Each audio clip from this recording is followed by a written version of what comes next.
الحمد سے لے کے والناس تک اس دعوے کو بہت زیادہ ذکر فرمایا ہے کہ ہم مرنے کے بعد ختم نہیں ہو جاتے، بلکہ ہم میں دوبارہ جان ڈالی جائے گی اور قیامت آئے گی اور ہمارا حساب و کتاب ہوگا۔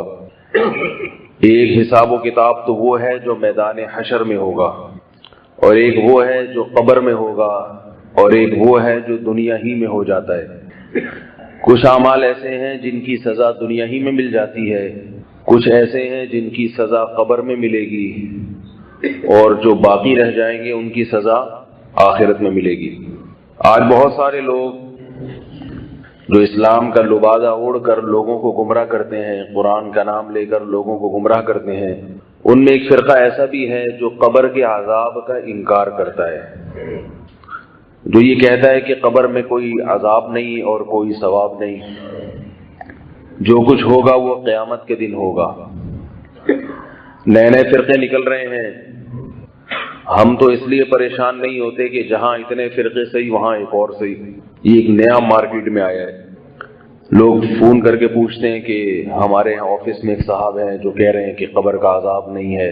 میں کہتا ہوں بھئی یہ کون سا ہے، کون سا ورژن ہے؟ ابھی جماعت المسلمین سے فارغ نہیں ہوئے تھے، ایک اور چیز آ گئی، نئی نئی باتیں کہہ رہے ہیں یہ توحیدی ہیں، توحیدی۔ اچھا بھائی، تو توحید کا قبر کے عذاب کے انکار سے کیا تعلق؟ توحیدی ہیں، ان کو تو اور قرآن و سنت پہ پکا ہونا چاہیے۔ کہہ رہے نہیں، یہ کہتے ہیں ہم قبر کے عذاب کو نہیں مانتے، کیونکہ جب ہمیں یہ ماننا پڑے گا نا کہ قبر کے اندر مردے کو تکلیف ہو رہی ہے یا مردے کو راحت مل رہی ہے، تو اس کا مطلب قبر کے اندر مردہ زندہ ہے، اور زندہ اس کو مان لیا تو اس سے قبر پرستی کے دروازے کھل جائیں گے، لوگ قبروں سے جا کے مانگیں گے۔ لہذا مردے کو یوں کہو کہ اس میں کچھ بھی نہیں ہے، مٹی ہے اور کچھ بھی نہیں ہے وہ، تو اس سے فائدہ کیا ہوگا کہ لوگ صرف کس سے مانگیں گے؟ اللہ سے مانگیں گے۔ توحید کے نام پہ لوگوں کو بیوقوف بنانے والی باتیں ہیں۔ ایک صاحب نے مجھ سے پوچھا کہ آپ کا کیا یہ عقیدہ ہے کہ ہم جب نبی صلی اللہ علیہ وسلم کی قبر کے قریب کھڑے ہو کر صلاۃ و سلام پڑھتے ہیں تو آپ صلی اللہ علیہ وسلم اس کا جواب دیتے ہیں بنفس نفیس؟ میں نے کہا جی یہ عقیدہ ہے۔ کہہ رہے کیا اس سے شرک کے دروازے نہیں کھلتے؟ اس سے تو لوگ مشرک ہو جائیں گے، قبر پہ مرادیں مانگیں گے جا کے۔ میں نے کہا اچھا اگر اس سے شرک ہے یہ، تو نبی صلی اللہ علیہ وسلم جب صحابہ کے درمیان موجود تھے اور صحابہ پر صلاۃ و سلام پڑھتے تھے اور آپ صلی اللہ علیہ وسلم سلام کا بذات خود جواب دیتے تھے، تو کیا اس سے شرک پھیل رہا تھا؟ ہے بھائی، کسی کا سلام سننا یا سلام سن کے جواب دینا اس کا شرک سے کوئی تعلق نہیں ہے۔ بیچاروں کو شرک کی تعریف معلوم نہیں، شرک کسے کہتے ہیں؟ شرک کہتے ہیں کسی سے اسباب سے ہٹ کے کوئی امیدیں لگانا کہ یہ میری بگڑی بنا سکتا ہے۔ جب آپ صلی اللہ علیہ وسلم دنیاوی حیات کے ساتھ زندہ تھے، صحابہ کے درمیان موجود تھے، اس وقت بھی صحابہ کا یہ عقیدہ تھا کہ آپ صلی اللہ علیہ وسلم ہماری بگڑی نہیں بنا سکتے، ہماری مرادیں پوری نہیں کر سکتے۔ تو جب قبر کے اندر چلے گئے تو بھی یہی عقیدہ ہے۔ رہا یہ کہ جیسے آپ صلی اللہ علیہ وسلم جاگتی حالت میں جب ہمارے درمیان موجود تھے، صحابہ کے درمیان موجود تھے، اس وقت اگر سلام سن کے جواب دے دیتے اور قبر میں جا کے بھی اللہ ان کو سنا دیتا ہے، یہ اللہ کا معجزہ، اللہ کی قدرت ہے۔ اللہ تعالیٰ اپنے جس بندے کو جو چاہیں سنا دیں، تو یہ اللہ کی قدرت ہے۔ تو اس سے اللہ تعالیٰ کی قدرت کا اور اللہ کی طاقت اور قوت پر یقین آتا ہے۔ محمد صلی اللہ علیہ وسلم کی قوت اور طاقت اور کمالات میں سے داخل نہیں ہے۔ معجزہ اللہ کی طاقت اور قدرت کی دلیل ہوتا ہے، پیغمبر کی دلیل، پیغمبر کا کمال نہیں ہوتا۔ پیغمبر کی نبوت کی دلیل تو ہوتا ہے، مگر پیغمبر کی قوت اور طاقت کی دلیل نہیں ہوتا۔ تو اس قسم کا ایک فرقہ نکلا ہوا ہے۔ چونکہ اس ہفتے بہت سارے سوالات آئے اس حوالے سے، تو میں نے کہا چلیں جمعے کے بیان میں تھوڑی سی اس پہ اور روشنی ڈالیں گے کہ ہمارے عقائد میں یہ بات داخل ہے، یہ بات شامل ہے کہ ہم قبر کی زندگی کو زندگی بھی مانتے ہیں، اس کے اندر عذاب کو بھی مانتے ہیں اور اس کے اندر کے ثواب کو بھی مانتے ہیں۔ اپنا عقیدہ مضبوط کر کے انسان کو اپنے اعمال کی فکر میں لگنا چاہیے کہ مجھ سے حساب و کتاب ہوگا، نہ یہ کہ ان وسوسوں کا شکار ہو جائے انسان۔ قرآن مجید میں بھی اللہ نے قبر کے عذاب کو ذکر کیا ہے۔ اس وقت سرسری غور سے دو آیتیں میرے سامنے آ رہی ہیں۔ ایک تو قرآن مجید میں نوح علیہ الصلوۃ والسلام کی قوم کا واقعہ بیان کیا، اغرقوا فادخلوا نارا، فرمایا نوح علیہ السلام کی قوم کو ہم نے غرق کر دیا، ادخلوا نارا، اور جہنم کی آگ میں داخل کر دیا۔ جہنم کا لفظ نہیں بلکہ آگ میں داخل کر دیا۔ دیکھو اللہ تعالیٰ ذکر کیا کر رہے ہیں، پانی میں غرق کیا، اور داخل کہاں کیا جا رہا ہے؟ آگ میں۔ یہ اللہ کی قدرت ہے، پانی اور آگ ایک جگہ جمع نہیں ہو سکتے۔ پانی میں داخل کیا تو اس کا مطلب آگ سے بچا لیا، آگ میں داخل کیا اس کا مطلب پانی سے بچا لیا۔ لیکن اللہ تعالیٰ نے نوح علیہ الصلوۃ والسلام کی قوم کو جب پانی میں غرق کیا تو قرآن کیا کہہ رہا ہے؟ فَأُدْخِلُوا، فا عربی میں آتا ہے فوراً کوئی کام ہو جائے۔ اس کی میں آپ کو ایک مثال دیتا ہوں۔ آپ کے پاس کوئی شخص آیا، زید اور بکر آئے آپ کے پاس، زید بھی آیا اور بکر بھی، تو اس بات کو بیان کرنے کے عربی میں 3 طریقے ہیں۔ ایک طریقہ یہ آپ کہتے ہیں جاءنی زید و بکر، میرے پاس زید آیا اور بکر آیا۔ اس میں آپ نے صرف اتنا بتایا ہے کہ دونوں آئے ہیں، آنے کی ترتیب نہیں بتائی آپ نے۔ ممکن ہے بکر پہلے آیا ہو، زید بعد میں آیا ہو، ممکن ہے زید پہلے آیا ہو، بکر بعد میں، بس آپ نے، اور یہ بھی ممکن ہے زید آیا ہو اس کے 1 گھنٹے کے بعد بکر آیا ہو، یہ بھی ممکن ہے زید آیا ہو اور اس کے فوراً بعد بکر آیا ہو، یہ بھی ممکن ہے کہ دونوں ساتھ ساتھ آئے ہوں۔ آ رہی ہے بات سمجھ میں؟ اور کا لفظ کیا بتاتا ہے کہ بس آنے میں یہ دونوں شریک ہیں، کب آئے، ترتیب کیا تھی، اس سے بحث نہیں ہے۔ جاءنی زید و بکر۔ دوسرا لفظ عربی میں استعمال ہوتا ہے جاءنی زید ثم بکر، میرے پاس زید آیا پھر، ثم کا مطلب ثم پھر بکر آیا۔ یہاں بتایا ہے کہ آئے تو دونوں ہیں لیکن آنے کی ترتیب کیا ہے؟ زید پہلے آیا ہے اور بکر بعد میں آیا ہے، اور فوراً بعد نہیں آیا بلکہ تھوڑی دیر کے بعد آیا ہے۔ تیسرا لفظ عربی میں استعمال ہوتا ہے جاءنی زید فبکر، فا سمجھتے ہیں جس کو عربی میں پا کہتے ہیں، عربی کہہ رہا ہوں، پشتوں میں پا کہتے ہیں، ہمارے پٹھان بھائی جو ہے نا فا کو کیا کہتے ہیں؟ پا۔ ایک ہمارے دوست تھے افغانی، ان سے میری بات ہوئی، میں نے کہا تم لوگ قرآن پہ محنت نہیں کرتے اتنی، تم منطق فلسفہ بہت پڑھتے ہو مدرسوں میں، قرآن کہہ رہے نہیں۔ میں نے کہا نہیں، اچھا پھر قرآن سناؤ، کہہ رہے قل اعوذ برب الفلق۔ میں نے کہا دیکھو منطق فلسفہ چھوڑ دو اور قرآن کی تجوید پہ محنت کرو زیادہ۔ تو جب انہوں نے کہا نا قل اعوذ برب الفلق تو سب ساتھیوں کو ہنسی آ گئی۔ ہم نے کہا بھائی اگر منطق کی طرف زیادہ توجہ دو گے تو فلق کو پھر پلق ہی پڑھو گے، پلق۔ تو جاءنی زید فبکر، تیسرا لفظ کیا ہے؟ فا۔ فا کا مطلب ہے میرے پاس زید آیا پھر بکر آیا۔ اردو میں تو اس کا ترجمہ پھر ہی ہوگا کیونکہ اردو میں اس کے لیے کوئی لفظ ہے ہی نہیں، لیکن عربی میں مطلب ہوگا کہ زید پہلے آیا اس کے بعد بکر آیا، مگر فوراً بعد، بالکل ملے ہوئے ہیں یہ ساتھ ساتھ، ادھر زید کے قدم ادھر فوراً۔ ثم کا مطلب تھوڑی دیر کے بعد، فا کا مطلب پیچھے پیچھے آ رہا ہے اس کے، بالکل ساتھ ملا ہوا ہے، چپکا ہوا ہے۔ اللہ نے قرآن مجید میں کیا فرمایا؟ نوح علیہ السلام کی قوم کو جب غرق کیا ہے، اغرقوا، غرق کر دیے گئے، فا کا لفظ ہے فَأُدْخِلُوا نارا، فوراً آگ میں داخل، ادھر موت ہوئی ہے سمندر کے اندر اور ادھر آگ میں داخل۔ اس سے یہ بھی پتا چلا کہ جب ہم کہتے ہیں کہ قبر میں عذاب ہوتا ہے تو بعض لوگ یہ اشکال کرتے ہیں کہ بہت سوں کو تو قبر نصیب نہیں ہوتی، ان کو عذاب کیسے ہوگا؟ اگر کسی کو دفناتے ہی نہیں ہے تو عذاب کیسے ہوگا؟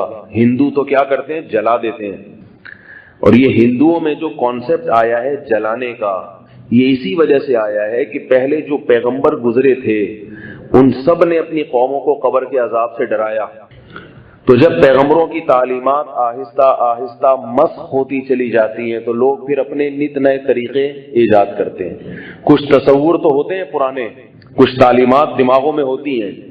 ہندو قوم بھی یہ بات مانتی تھی کہ قبر میں بھی عذاب ہوتا ہے، تو ہندوؤں نے اس کا آلٹرنیٹ کیا نکالا؟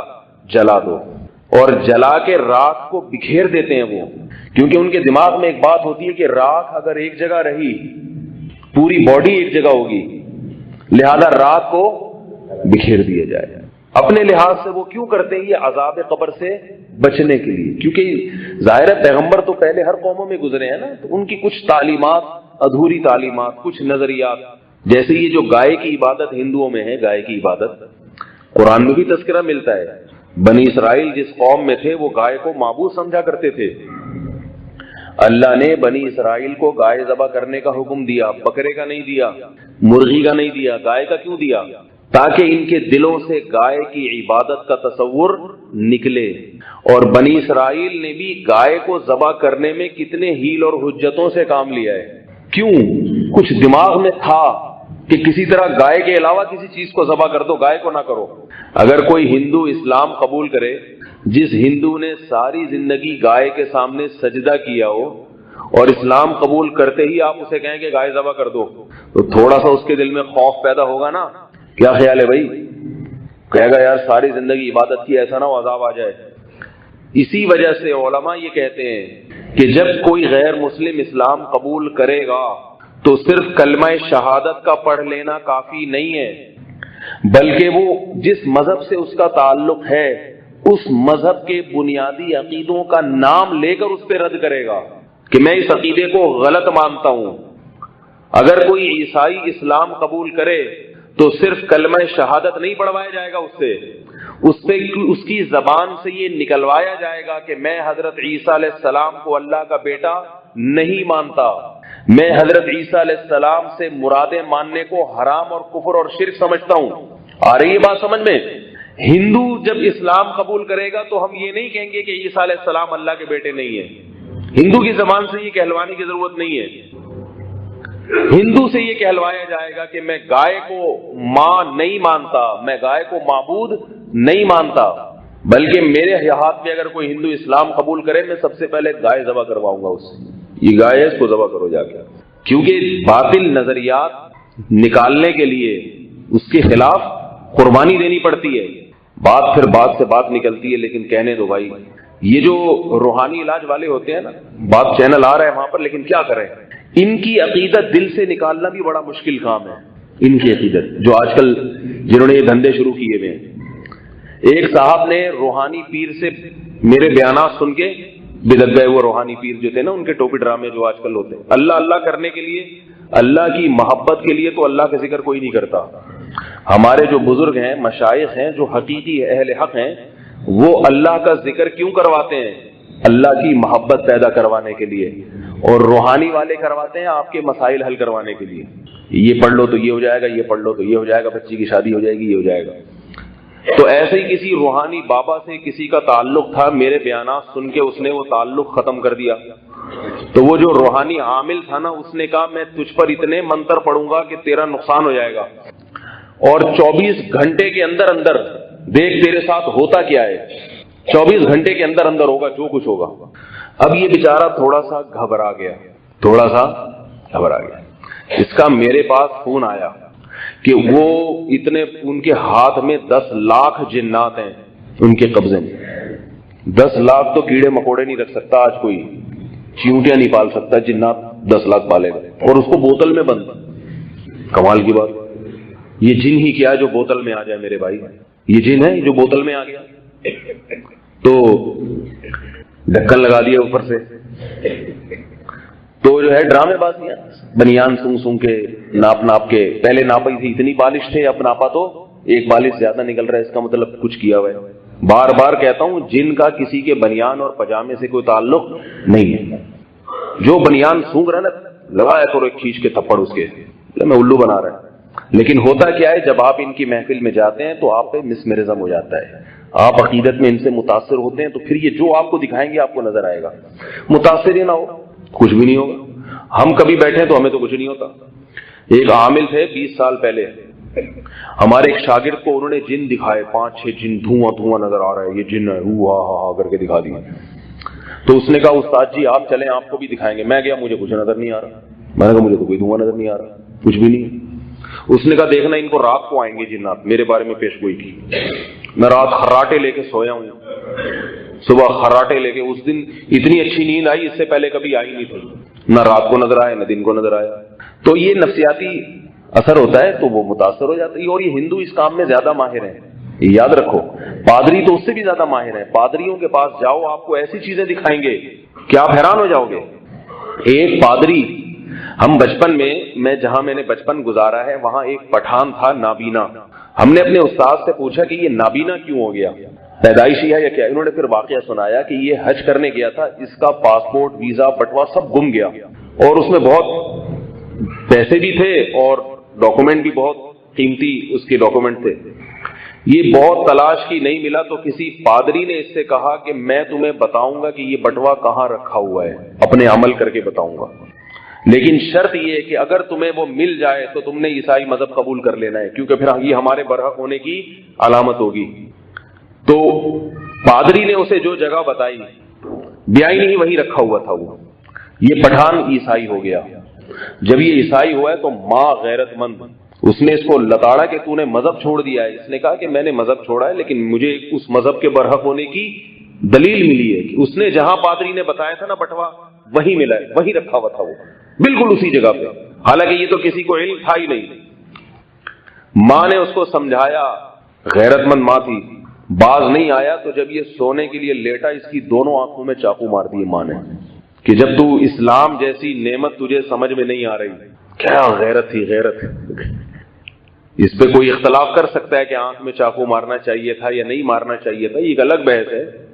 لیکن بہرحال ماں نے پٹھان ہونے کا ثبوت تو پیش کر دیا نا.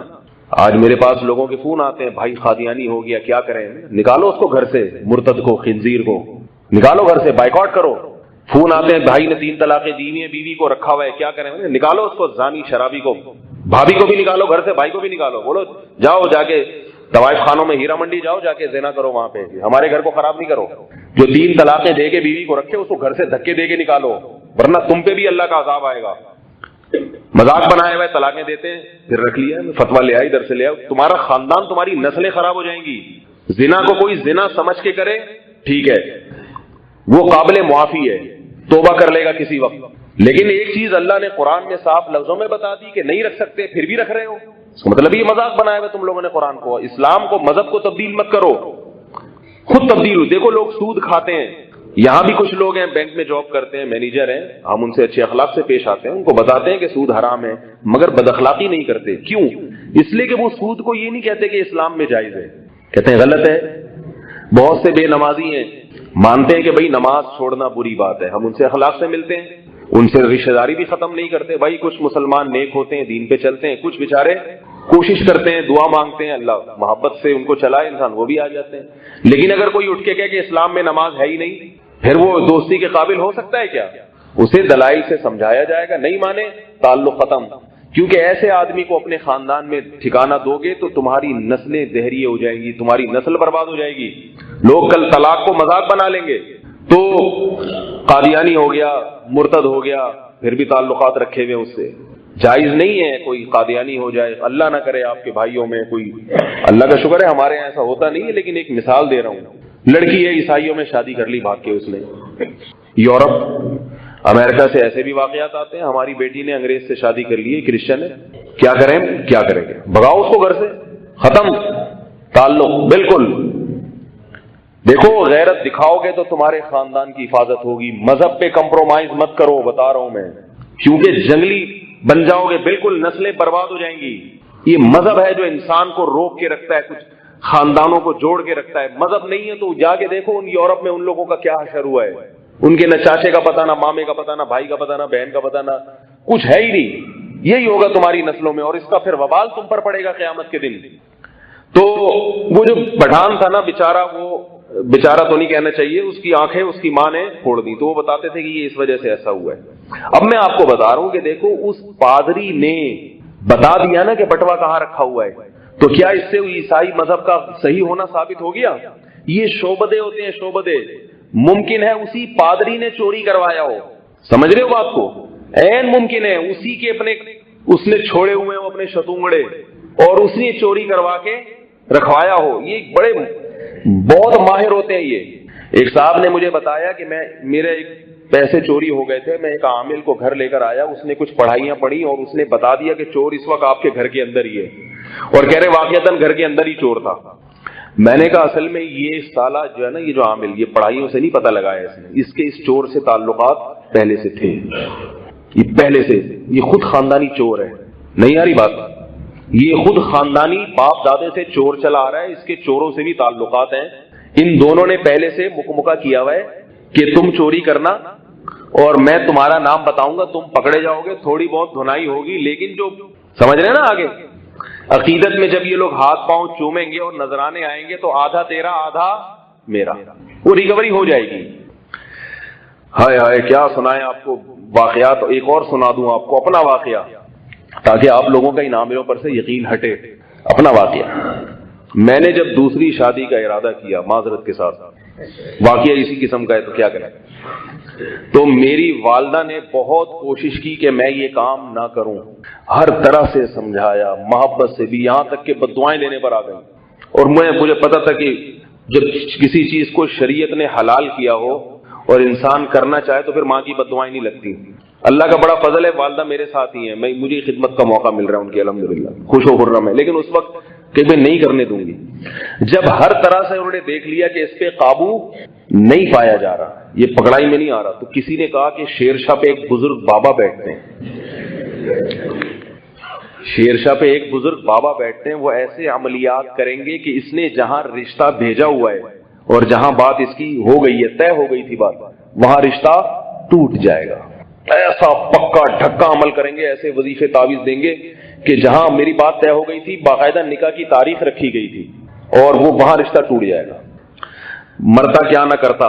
والدہ نے کہا چلو، ہمارے خاندان میں اللہ کا شکر ہے یہ کچھ ہوتا نہیں ہے، لیکن جب لوگ مجبور ہو جاتے ہیں ہر طرح سے نا امید، والدہ نے کہا چلو ٹرائی کرتے ہیں. وہ بابے کے پاس گئیں، اس نے کچھ الٹے سیدھے، وہ بابے بیچارے کو کیا پتا.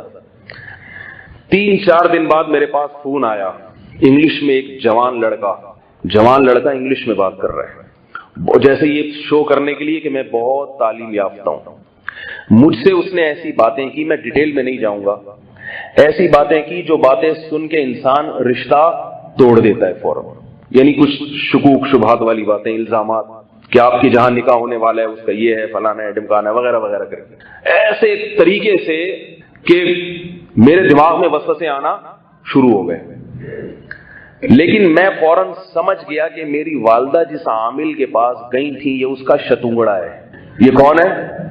اس کا شتونگڑا ہے. یہ میں سمجھ گیا، کیونکہ وہ خود تھوڑی بات کرے گا، انہوں نے بندے رکھے ہوئے ہوتے ہیں ہر چیز میں. ان کو پتا ہے یہ مولوی صاحب تھوڑا سا پڑھا لکھا ہے تو اس کے لیے پڑھا لکھا آدمی انگلش میں بات کرے ان سے، تاکہ یہ متاثر ہو کہ بھئی یہ تو بہت کوئی کوالیفائی، امریکہ سے بھی نیا آیا ہے. میں نے فوراً تحقیقات شروع کر دی اور بھرپور طریقے سے تو مجھے پتا چلا اس نے جو الزامات لگائے ہیں وہ سارے غلط ہیں. میرے علاوہ کوئی اور ہوتا چکر میں پڑ جاتا، چکر میں.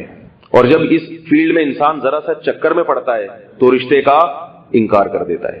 لیکن میں سمجھ گیا کہ یہ چکر کس کا ہے، یہ عاملوں کی بدماشی ہے. میں نے بیان کا جو نام دیا نا عاملوں کی بدماشی، وہ اسی وجہ سے یہی کام کرتے ہیں، توڑنے کے اور رشتے طلاقیں دلوانا میاں بیوی میں، یہ اسی قسم کے کام کرتے ہیں. اور یہ جو جوڑنے کا کام کرتے ہیں نا، آپ کی کوئی چکر بازی ہو رہی ہے کہ آپ کو مل نہیں رہی تو تعویذ دیں گے، یہ کرتے کیا ہیں؟ اسی طرح لڑکی کو فون کر کے کہتے ہیں ہم نے استخارہ نکالا ہے، اس میں ستار بھائی کا نام آیا ہے، آپ کی اس کے علاوہ شادی کہیں کامیاب ہو ہی نہیں سکتی. وہ بیچاری شادی کر لیتی ہے، پھنس جاتی ہے بعد میں، اور کہتے ہیں دیکھو ہم نے تعویذ دیا تھا اس سے شادی ہو گئی. یہ بہت ہوشیار شعبدے ایسے ہوتے ہیں کہ آپ تصور نہیں کر سکتے. جس آدمی کا کام ہی ہے یہ لوگوں کو الو بنانا، تو آپ سوچو کہ وہ تو اس میں PhD کیا ہوا ہے اس نے. خیر میں سمجھ گیا اور میں نے تحقیق کی تو وہ سب چیزیں غلط ثابت ہوئی. اللہ کا شکر ہے میری شادی بھی ہو گئی، میرے 4 بچے بھی ان زوجہ سے الحمدللہ. وہ عامل بیچارہ ابھی تک وہ تعویذوں کو لے کے گھس رہا بیٹھ. اگر وہ میں توڑ دیتا رشتہ اس کی فسادی باتوں کی وجہ سے، پھر ایک فون نہیں آئے گا، ایک فون آئے گا، پھر وہاں سے دوسرا آئے گا، پھر وہاں سے تیسرا آئے گا، انسان چکر میں پھنس جاتا ہے. تو وہ توڑ دیتا تو میری والدہ کا ایمان آج اس پہ پکا ہو جاتا نا. سمجھ رہے ہو بات کو؟ پھر وہ کیا کرتا کہ والدہ کا نمبر نوٹ کر لیتا اور پھر اس کے جو ہے نا اس میں ایک اور اضافہ ہو جاتا. وہ کہتا بھائی میں تو کتنوں کو میں نے توڑوائے ہیں، یقین نہ آئے تو ان سے پوچھ لو، فلاں سے پوچھ لو. ان کے انٹرویو بھی آ جاتے. تو یہ سب الو بنانے والی باتیں ہوتی ہیں. دل کے ارماں آنسوؤں میں بہ گئے، ان کے بچے ہم کو ماموں کہہ گئے. بعض لوگوں کا کہیں رشتہ چل رہا ہوتا ہے، تعویذ گنڈے والوں سے مل کے وہ رشتہ ٹوٹ جاتا ہے، اس کی کہیں اور شادی ہو جاتی ہے، بچے ہو جاتے ہیں، اور یہ بیچارے کفے افسوس. ایسے ہی کسی نے پوچھا بھائی تمہاری ایک جگہ منگنی ہوئی تھی کیا بنا؟ کہہ رہے دل کے ارماں آنسو میں بہ گئے، ان کے بچے ہم کو ماموں کہہ گئے. یہ ہو گیا. دور رکھو اپنے آپ کو ان لوگوں سے، یہ کچھ نہ جوڑ سکتے ہیں نہ توڑ سکتے ہیں، بلکہ توڑنے کا کام زیادہ کرتے ہیں یہ. تو وہ میں بتا رہا تھا کہ وہ ایک عامل کے بارے میں نے ان کو کہا، میں نے کہا یہ کچھ بھی نہیں کر سکتا، اس کے بعد 10 لاکھ جن کیا ایک بھی جن نہیں ہے. جن کسی جنات ان پر مسلط ہوتے ہیں. قرآن مجید میں آتا ہے، سورہ جن اٹھا کے دیکھو، سورہ جن پڑھو. سورہ جن میں کیا آتا ہے؟ جنات نے جب اسلام قبول کیا تو جنات کی پوری تقریر ان کی زبانی اللہ نے قرآن میں ذکر کی ہے کہ جنات خود کیا کیا کہہ رہے ہیں. جنات اپنے بارے میں کیا رپورٹ پیش کر رہے ہیں کہ ہمارے اندر کتنی قوت اور کتنی طاقت ہے، اور وہ رپورٹ نقل کون کر رہا ہے؟ قرآن. پکی ڈھکی رپورٹ ہو گئی نا، اب ہمیں کسی اور سے پوچھنے کی ضرورت ہی نہیں ہے. جنات کہہ رہے ہیں وَأَنَّهُ كَانَ رِجَالٌ مِّنَ الْإِنسِ يَعُوذُونَ بِرِجَالٍ مِّنَ الْجِنِّ فَزَادُوهُمْ رَهَقًا، کہ جنات کہنے لگے کہ ہم نے انسانوں کو اس لیے ہم نقصان پہنچاتے ہیں کہ ہم نے دیکھا کہ ہم انسانوں سے ڈرتے تھے، لیکن ہم نے دیکھا کہ انسانوں نے ہم سے ڈرنا شروع کر دیا اور ہماری عبادت شروع کر دی، تو اس عمل نے ہماری سرکشی کو بڑھا دیا. اب ہم انسانوں پر تصرف کرنا شروع کر دیا. ہم نے پتہ یہ چلا کہ جو جنات سے ڈرے گا اور عاملوں کے پاس جائے گا، جن چڑیل بھوت ہر وقت بھگانے کے چکر میں رہے گا، جنات اس پر حاوی ہو جاتے ہیں. اور جو لفٹ ہی نہیں کراتا، جنات اس سے ڈرتے ہیں. جنات انسانوں سے ڈرتے ہیں، وہ تھوڑی آپ کے اوپر مسلط ہوں گے. ہاں جب مسلط ہوں گے جب ان کو آپ کے عقیدے میں خرابی نظر آئے گی. آپ ہر وقت وہ دیکھیں گے یہ روحانی چکروں میں پھنسا ہوا ہے، شادی نہیں ہو رہی تو کسی نے کچھ کر دیا ہے، فلاں نے یہ نہیں ہے، تو وہ پھر جنات بھی آ جاتے ہیں، بولتے ہیں ان کا تو ویسے ہی عقیدہ ہے، کچھ کیا ہوا ہے تو ہم 2-4 اپنے نمونے دکھا دیں تاکہ ان کا عقیدہ اور پکا ہو جائے. ایک صاحب نے مجھے دکھایا کہ ایک عامل صاحب آئے تھے، انہوں نے گھر میں دکھایا بندر کے پنجوں کے نشانات ہیں، واقعی نشانات بھی تھے. انہوں نے کہا یہ جنات ہیں جو آپ کے گھر سے بھاگے ہیں. میں نے کہا نہیں بھاگے. میں نے کہا آئے ہیں، یہ وہ جنات ہیں جو اس عامل کی وجہ سے آپ کے گھر میں آئے ہیں، بھاگے نہیں ہیں، آئے ہیں. پہلے نہیں تھے، اب جب عامل لے آئے نا گھر میں، سونگ رہے وہ سارے کمروں کو جا کے سونگتا ہے عامل. حالانکہ جن سونگ سے پکڑائی میں آنے والا مخلوق ہی نہیں ہے. جن جو ہے نا سونگنے میں نہیں آتا، یاد رکھو. یہ جو آ کے گلی محلے میں سونگتے ہیں نا، دیکھا ہوگا آپ نے، یہ روحانی بابا جب گھر میں آتے ہیں تو سونگتے ہیں، یہ ایسے کر کے سونگتے ہیں، کہتے ہیں آپ کے گھر میں کچھ ہے. جن سونگنے میں آنے والی چیز ہے ہی نہیں. بعض چیزیں ایسی ہیں جو ہاتھ لگا کے پتہ چلتی ہیں، ہاں ہے، ٹھیک ہے. بعض چیزیں دیکھنے سے پتہ چلتی ہیں، بعض چیزیں سونگنے سے پتہ چلتی ہیں. روشنی جو ہے، روشنی یہ ہاتھ لگانے سے پتہ چلتی ہے، سونگنے سے پتہ چلتی ہے. بولو بھائی، یہ دیکھنے سے نظر آتا ہے. اور دیکھتی نظر بھی جب آتی ہے جب کسی چیز پہ پڑتی ہے، ورنہ بذات خود روشنی کو دیکھنا ممکن نہیں ہے. تو جن بھی آگ سے بنی ہوئی روشنی کی طرح کی ایک چیز ہے، وہ نہ سونگنے سے ٹریس ہوتی ہے، نہ ہاتھ لگانے سے، اور نہ ویسے نظر آتی ہے. جب وہ کسی شکل میں آئے گا نا، کسی شکل میں کوئی روپ اختیار کرے گا پھر نظر آئے گا، ورنہ وہ نظر ہی نہیں آتا. اور جب وہ نظر آئے گا تو صرف عامل کو نہیں آئے گا، آپ کو بھی نظر آئے گا. وہ روشنی جب ریفلیکٹ ہوتی ہے، کسی دیوار پہ پڑتی ہے تو وہ سب کو نظر آتی ہے، یہ خاص مخصوص لوگوں کو نظر آتی ہے. بولے بھائی سب کو، تو آپ کو بھی نظر آئے گی. ایسے جن جب انسانی شکل میں آئے گا تو سب کو نظر آئے گا. وہ یہ نہیں کہ ان کو آ رہا ہے ان کو نہیں آ رہا، تو ان کے سرخاب کے پر لگے ہوئے ہیں اس لیے ان کو آ رہا ہے. اگر اس کو آ رہا ہے آپ کو نہیں آ رہا تو اس کا مطلب یا تو اس کا دماغی توازن خراب ہے یا آپ میں کوئی ٹیکنیکل فالٹ ہے. کیونکہ ایک چیز موجود ہے، اس کو آ رہی ہے آپ کو نہیں آ رہی، تو یا تو آپ کی آنکھوں خراب ہیں یا آپ صحیح ہو، اس میں کوئی فالٹ ہے. اور آپ الحمدللہ سب صحیح ہیں. فالٹ اس میں ہوتا ہے جس نے پڑھائیاں پڑھی ہوئی ہوتی ہیں، اس کو نظر آ رہا ہوتا. تو خیر میں جلدی سے بات کی طرف آتا ہوں. تو میں نے ان کو یہ کہا، وہ ان کو عامل نے دھمکیاں دینا شروع کر دی، میرے پاس 20 لاکھ جنات، میں یوں کر دوں گا، میں یوں کر دوں گا. اب میرے بیانات سن کے پکے تو ہو گئے تھے وہ، لیکن پھر بھی ایک خوف تھا ان کے دل میں، خوف تھا کہ پتہ نہیں کیا ہو جائے گا نا. مجھے فون کیا، میں نے کہا اگر یہ خوف رہا نا تو اس کے کرنے سے کچھ نہیں ہوگا، آپ کے اپنے خوف سے آپ مر جاؤ گے. خوف تو اپنا خود بخود لاشعور میں نے کہا اس کا حل یہ کہ آپ اس کو دھمکیاں دینا شروع کر دو. بھائی بنی اسرائیل کو اللہ نے کیا حکم دیا؟ گائے ذبح کرو نا، تاکہ ان کے دل سے ماں جو گائے کی ممتا ہے نکلے. اللہ نے ممتا صرف ماں کے لیے بنائی ہے. تو میں نے کہا کہ آپ کیا کرو، آپ اس کو بولو تو نے جو کرنا ہے نا 10 لاکھ کے بجائے تو 10 کروڑ لے آ. میں تیرے سامنے بیٹھا ہوں، جیسے میں کہتا ہوں نا کہ جس نے تعویذ گنڈا کرنا ہے مجھے دے، میں اپنی شلوار کے ریس پہ میں انشاءاللہ خود رکھوں گا اور انشاءاللہ کچھ بھی نہیں ہوگا. تو اسی وجہ سے کچھ الحمدللہ ہو ہی نہیں رہا. ٹھیک، تو اثر جب آپ اثر ہی نہیں لوگے تو کچھ بھی نہیں ہوگا آپ کے اوپر. کچھ دن پہلے ایسا ہوا کہ دو مہینے پہلے، اب جب یہ سردیاں شروع ہونے سے پہلے، کہ مجھے رات کو نیند اڑ گئی تھی، نیند ہی نہیں آ رہی تھی رات کو، بہت پریشان ہو گیا، دماغ میں خشکی ہو گئی، کیا ہو گئی، پوری رات کروٹ بدلتا رہتا، نیند نہیں آتی. میں نے کوئی علاج بھی نہیں کیا، اس لیے کہ پہلے کوشش کرنی چاہیے تاکہ نیچرل طریقے سے ایک چیز صحیح ہو جائے. لیکن اس کا نقصان ہو رہا ہے کہ مدرسے میں پڑھائی کا نقصان، دن میں پھر سونا پڑتا تھا، دن میں سوئیں گے تو ظاہر کام کیسے ہوں گے. بہت پریشان ہو گیا. ایک مولانا صاحب سے میں نے ذکر کیا، میرے بہت قریبی دوست ہیں، جامعۃ الرشید کے استاذ بھی ہیں اور مفتی بھی ہیں. میں نے ان سے کہا کہ بھائی بہت مسئلہ ہے، 2-3 مہینے ہو گئے، نیند کی بڑی پرابلم ہو رہی ہے، نیند نہیں آتی، بستر پہ لیٹو نیند غائب، اور فجر کے بعد سو تو آ جائے گی نیند. تو انہوں نے کہا دیکھو بھائی مسئلہ یہ ہے کہ آپ نے اتنے بیانات کیے اور آپ کی اتنی شہرت، عاملوں کے خلاف بھی اتنا کچھ آپ نے بولا ہے، تو شاید کسی نے کچھ، یہ خناس مولویوں کے دل سے بھی نہیں نکلتا، بتا دوں میں، یہ جب ایک دفعہ دماغ میں یہ خناس داخل ہو جائے نا، اس کو بڑا مشکل ہے نکالنا. کہہ رہے آپ اتنا کچھ علماء یعنی عاملوں کے خلاف بول رہے ہو تو کچھ تو تھوڑا بہت کچھ اثر ہو گیا ہوگا، جادو ودو ہو گیا ہوگا. لہذا ایک بزرگ ہیں ان کے پاس میں آپ کو لے کے جاتا ہوں، وہ دم کریں گے انشاءاللہ سب سیٹ ہو جائے گا. اب آگے ذرا پروگرام سنیں دلچسپی کے ساتھ. میں نے کہا کیوں، وہ کیا پڑھیں گے؟ میں نے کہا دیکھو ایک تو بزرگوں کی محفل میں ہمارے بزرگ ہیں، اکابر ہیں، حضرت پیر ذوالفقار نقشبندی دامت برکاتہ العالیہ، حضرت حکیم اختر صاحب کے سلسلے کے بزرگ ہیں.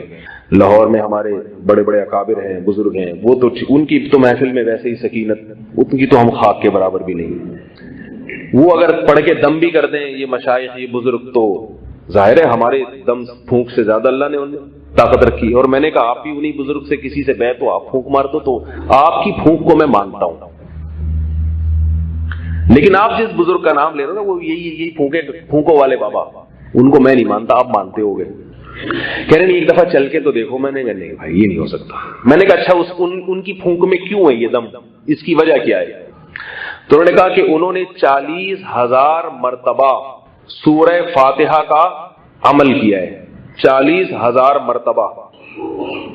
اس لیے وہ جب فاتحہ پڑھتے ہیں نا تو ایک ٹیکنیکل قسم کا اس میں 40,000 دفعہ پڑھا. دیکھو وہ بزرگ وہ کہہ رہے تھے، میں نہیں مان رہا ان کو، جو بزرگ ہیں ان کے تو احترام واجب ہے. میں ان بزرگوں کو کہتا ہوں جو بزرگ ہیں نہیں، روحانیت کے نام پہ بزرگی کا لیبل لگا کے بیٹھے ہوئے ہیں. بزرگ وہ ہوتا ہے جو اللہ کی محبت لوگوں کے دلوں میں پیدا کرے، جو اللہ کا ذکر کروائے، وہ جو اللہ اس کے رسول صلی اللہ علیہ وسلم نے بتایا ہے، اللہ کی محبت، گناہ چھڑوائے، اللہ کی، یہ ہوتا ہی بزرگی. یہ دم درود کا بزرگی سے کیا تعلق ہے؟ یہ کام پنڈت اور ہندو عیسائی بھی کرتے ہیں. آپ جاؤ وہ بھی آپ کو پلیتے پلیتے لکھ کے دیں گے، وہ بھی کرتے ہیں یہ کام. تو میں نے کہا جی انہوں نے 40,000 مرتبہ اگر ایک مجلس میں بیٹھ کے سورہ فاتحہ پڑھی ہے تو اس زمانے میں لوگوں کے دماغوں میں اتنی قوت نہیں ہے کہ ایک مجلس میں 40,000 دفعہ بیٹھ کے کوئی چیز پڑھے اور دماغی توازن صحیح سالم رہے. اس میں ٹیکنیکل فالٹ پیدا ہوتا ہے. میں نے کہا آپ کر کے دیکھ لو، آپ اتنے ذہین جوان، آپ کر کے دیکھو، آپ جب اٹھو گے نا تھوڑی سی سیٹنگ آؤٹ ہوگی آپ کی. تو میں نے کہا جب آپ کی ایک دفعہ ٹیکنیکل جو قدرتی سیٹنگ تھی، کمپنی کی طرف سے جو ایک سیٹنگ تھی، جب وہ آؤٹ ہو گئی تو آپ کو کچھ نہیں بھی ہوگا تو نظر آئے گا. میں نے کہا میں ان کے پاس جاؤں گا، وہ فوراً بولیں گے ان پر کسی نے کچھ کیا ہوا، مجھے کچھ نظر آ رہا ہے. میں نے کہا اس لیے کہ ان کا تو بیچاروں کا ہو گیا حساب کتاب خراب. یاد رکھو ہمارے اکابر جو کرتے تھے نا ایک مجلس میں 40,000 بیٹھ کے ذکر، ان میں اعصابی قوت بے پناہ تھی.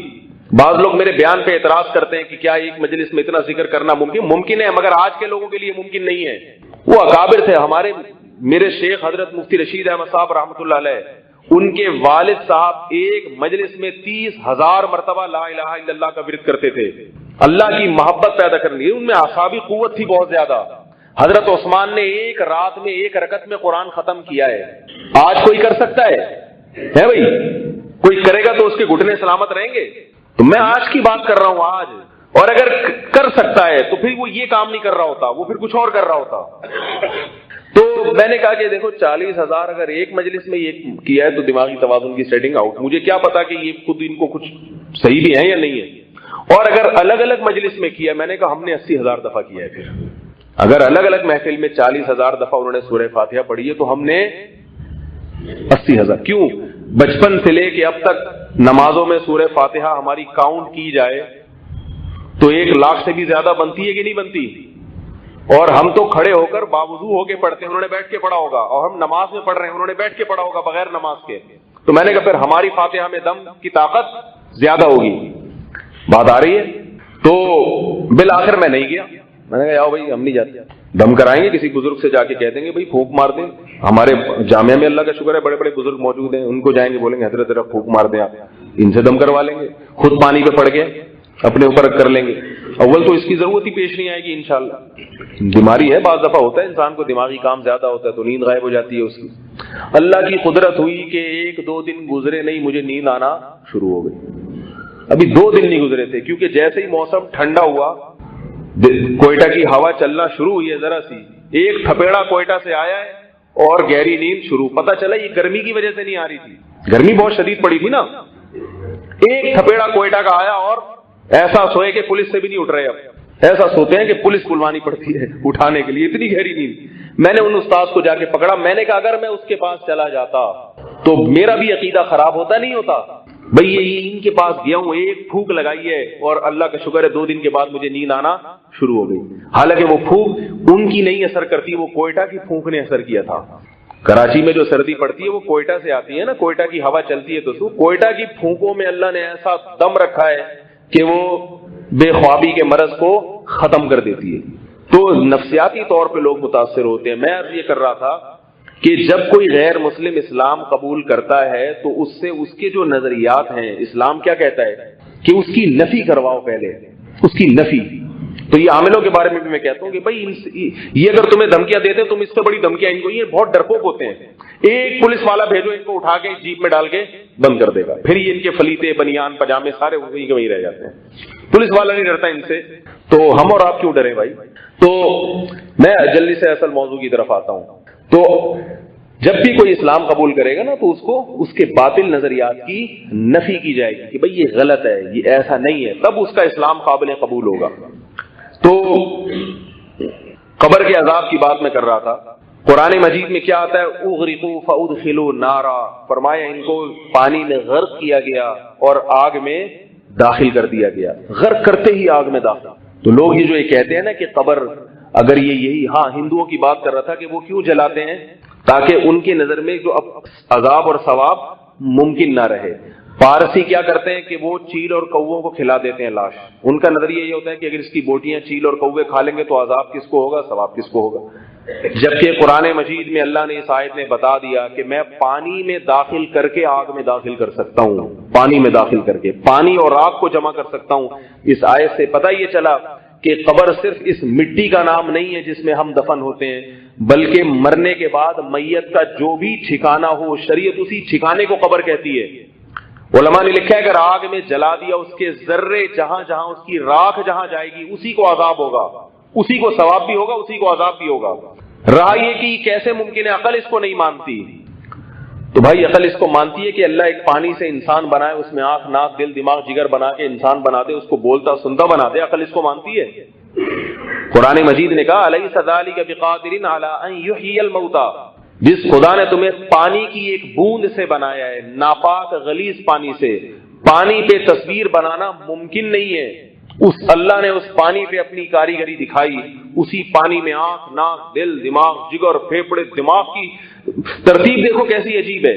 وہ سارا بنا کے اس نے کھوپڑی میں فٹ کر دیا اور فجعلہ نسبا وصہرا، خاندان دے کے اس کو پیدا کیا. اما شاکرا و اما کفورا، کسی کو شکر گزار، کوئی ناشکرا، کوئی اللہ کا فرما بردار، کوئی نافرمان. اس نے پانی میں جو اپنی جو ہے نا اس نے قوت اور طاقت کے کرشمے دکھائے ہیں، وہ خدا راکھ میں اور اس کے اجزاء کو عذاب اور ثواب کیوں نہیں دے سکتا وہ؟ اور اللہ نے قرآن مجید میں اس کی مثال بھی دی. میں مثال میں بات نہ دوں گا، پہلے ایک اور آیت پڑھ لوں جس سے پتہ چلتا ہے کہ قرآن بھی قبر کے عذاب کا قائل ہے. قرآن میں بھی اس کا تذکرہ ہے. فرعون کے جہاں غرق کرنے کی بات ہے، غرق، فرعون کو اللہ نے غرق کیا دریا میں. اللہ فرماتے ہیں ہم نے فرعون کو آگ میں داخل کر دیا، النار. یہاں بھی تذکرہ کیا ہے، غرق کہاں ہو رہا ہے؟ پانی میں. داخل کہاں ہو رہا ہے؟ آگ میں. سورہ مومن میں فرمایا یعرضون علیہا غدوا وعشیا، اس آگ پر فرعون کو صبح اور شام پیش کیا جاتا ہے. بعض علماء نے تو ذکر کیا کہ صبح اور شام سے مراد کیا ہے کہ صبح بھی آگ میں جلایا جاتا ہے اور شام کو بھی. اللہ ہم سب کو عذاب قبر سے محفوظ رکھے. اور بعض نے کہا کہ مستقل جلایا جاتا ہے. یہ صبح و شام کا تذکرہ اس لیے کہ جو چیز ہر وقت ہوتی ہے اس کو کہتے ہیں صبح و شام. کہتے ہیں بھائی صبح و شام تمہارا یہی کام ہے, صبح و شام تم کھاتے رہتے ہو, صبح و شام تم محنت ہی کرتے رہتے ہو. کیا مطلب؟ ہر وقت یہ کام کرتے ہو. اور آگے فرمایا وَيَوْمَ تَقُومُ السَّاعَةُ, اور جس دن قیامت قائم ہوگی, ادخلوا آل فرعون اشد العذاب, کہا جائے گا کہ فرعون کو اس سے بھی سخت عذاب میں داخل کر لو. تو پتہ یہ چلا کہ یہ جو قیامت سے یہ جو پہلے آگ کا تذکرہ ہے یہ وہ آگ ہے جو قیامت سے پہلے ہے. یہی قبر کا عذاب ہے. حالانکہ فرعون قبر میں نہیں, آج بھی مصر میں فرعون کی لاش رکھی ہوئی ہے. تو جہاں اس کی لاش رکھی ہوئی ہے وہی عذاب قبر ہے فرعون کے لیے, وہی عذاب قبر ہے. بعض لوگ ایک اشکال کرتے ہیں کہ روح جو ہے نا, روح یہ تو علیین میں ہوتی ہے. شہداء کے بارے میں حدیث میں آتا ہے کہ شہید کی روح, حدیث میں آتا ہے رسول اللہ صلی اللہ علیہ وسلم نے فرمایا جنت میں پرندوں کے پیٹ میں ہوتی ہے شہید کی روح, اور وہ جنت میں اڑتے پھرتے ہیں. تو اگر اسی قبر میں عذاب اور ثواب ہوتا ہے تو پھر روح تو حدیث میں کیا آتا ہے قبر جنت میں ہوتی ہے. تو یہ کیسے ممکن ہے؟ اس کا جواب, سوال سمجھ میں آیا بھائی؟ کہ آج آپ کو بھی کوئی نہ کوئی آفس میں ٹکر جائے گا نا, کوئی نہ کوئی اس طرح کے نظریے آج کل پھیلا رہے ہیں. تو جواب ذہن میں رکھیے, قبر کی زندگی کو اس دنیا کی زندگی پر قیاس کرنا ممکن نہیں ہے. قبر کی زندگی کو اللہ نے تشبیہ دی ہے خواب کی زندگی کے ساتھ. اللہ یتوفی الانفس حین موتها, اللہ فرماتے ہیں ہم تمہاری روح کو قبض کرتے ہیں موت کے وقت. والذی لم تمت فی منامها, اور جن کی موت نہیں آتی ان کو نیند کی حالت میں ہم ان کی روح قبض کر لیتے ہیں. سوتا ہوا آدمی بھی مردے ہی کی طرح ہوتا ہے. اب مجھے بتاؤ, جب آپ سوتے ہو, اللہ قرآن میں کہہ رہے ہیں ہم آپ کی روح قبض کر لیتے ہیں, تو روح کا جسم سے تعلق کمزور. یہی وجہ ہے کہ آپ سوتے ہوئے آدمی کے سامنے کوئی بات کریں سنائی نہیں دے گا. سوتے ہوئے آدمی کو کچھ دکھائیں, آنکھیں کھول کے بھی دکھائیں تو نظر نہیں آئیں گی اس کو, اور اس کی روح بھٹک رہی ہوتی ہے. سوتا ہوا آدمی کہاں کا امریکہ بھی گھوم رہا ہوتا ہے, وہ تو اٹھاتے کتنا غصہ آتا ہے اس کو. اتنی مشکل سے ویزا ملا تھا, تم نے اس ٹائم پہ اٹھا دیا مجھے. اس لیے تو غصہ آتا ہے کہ جاگتی حالت میں تو کوئی اچھی چیز دیکھنے کو ملتی نہیں, سو کے خواب خرگوش کے مزے لے رہے ہیں اور تم نے آگے اٹھا دیا. پولیس آئی ہے, ٹھیک ہے نا, قرضہ مانگنے آ گیا ایک آدمی. خواب اچھے اچھے بھی آتے ہیں, برے برے بھی آتے ہیں. خواب میں انسان کی روح گھوم رہی ہوتی ہے, کیا کیا نظر آ رہا ہے اس کو. جب برا خواب آتا ہے کوئی آ کے اٹھا دے تو انسان شکر ادا کرتا ہے, اللہ کا شکر ہے کہ یہ خواب تھا ورنہ آج میں چوڑے میں آ گیا تھا. آج میں چوڑے میں, اچھا ہوا بھی چھری گردن پہ چلنے ہی والی تھی کہ آنکھ کھل گئی. تو ایک آدمی نے مجھے بتایا کہ مجھے خواب آیا, کہ نوجوان نے کہہ رہے کہ مجھے خواب آیا کہ خواب میں نا مجھے پکڑ کے پھانسی گھاٹ کی طرف لے کے جا رہے ہیں اور لٹکانے کے لیے بھی مار دیں گے جان سے. کہہ رہے مجھے یقین تھا مر گیا میں. تو میں نے کہا یار میں نے اتنے سارے گناہ کیے, توبہ کر لو. کہہ رہے مجھے خیال آیا کہ اللہ بولے گا اب تو موت کے در سے توبہ کر رہا ہے, اب کیسی توبہ. تو کہہ رہے میں نے توبہ کی, 2 رکعت پڑھے اور اللہ سے کہا اللہ اگر بچ گیا نا میں بالفرض اس موت سے, اول تو چانس نہیں ہے بچنے کا, کوئی معجزہ ہو گیا تو میں اپنی توبہ پر قائم رہوں گا. ٹھیک ہے نا, یہ تو پکی توبہ ہو گئی نا. بھائی دل میں شیطان وسوسے ڈال رہا ہے کہ تو ابھی لٹکنے کے ڈر سے توبہ کر رہا ہے, اگر یہ موت نہ ہوتی پھر تھوڑی توبہ کرتا. تو اللہ سے معاہدہ کیا کر رہا ہے, اے اللہ بچا لے, اگر بچ گیا نا تو میں توبہ پر, اس کو عادت تھی بد نظری کرنے کی, جھانکا تاکیاں اور انٹرنیٹ پہ یہ گندی گندی چیزیں دیکھنے کی. تو یہ کہہ رہا ہے میں نے توبہ کی, مجھے بتا رہا ہے, کہہ رہا ہے میں نے سچی توبہ کی, میری آنکھ کھل گئی. ایسا موت کے منہ سے نکلا ہوں اور ایسا لگ رہا تھا اللہ نے بتا دیا کہ بچا لیا, اب بتا. کہہ رہا ہے پھر گناہ کرنے کا دل چاہ رہا ہے. میں نے کہا اللہ کے بندے, اللہ نے تجھے مہلت دی ہے, مہلت دی ہے. وہ اللہ کی مرضی, جس کو جس طرح سے, اگر مہلت نہیں بھی دی عبرت کے لیے تو خواب دکھایا نا تجھے, عبرت کا نشان تو بنا دیا کہ میں حقیقت میں بھی ایسا کر سکتا ہوں. اب توبہ پر قائم رہے. تو بعض لوگ جو ہے نا توبہ کرتے ہیں. وہ ایک آدمی نے دریا میں ڈوب رہا تھا, تو ڈوبتے ہوئے اس کی وہ موت آ رہی ہے, موجیں اس کو. تو کسی نے کہا کہ وہ مالدار آدمی تھا, کسی غریب کو کبھی اس نے کچھ کھلایا نہیں. کسی نے کہا کہ بھائی اب دیکھ اللہ کے سوا تجھے کوئی نہیں بچا سکتا, تو منت میں 2 دیگیں مان لے, 2 دیگیں, اللہ تو مجھے بچا لے, میں 2 دیگیں کھلاؤں گا غریبوں کو نا.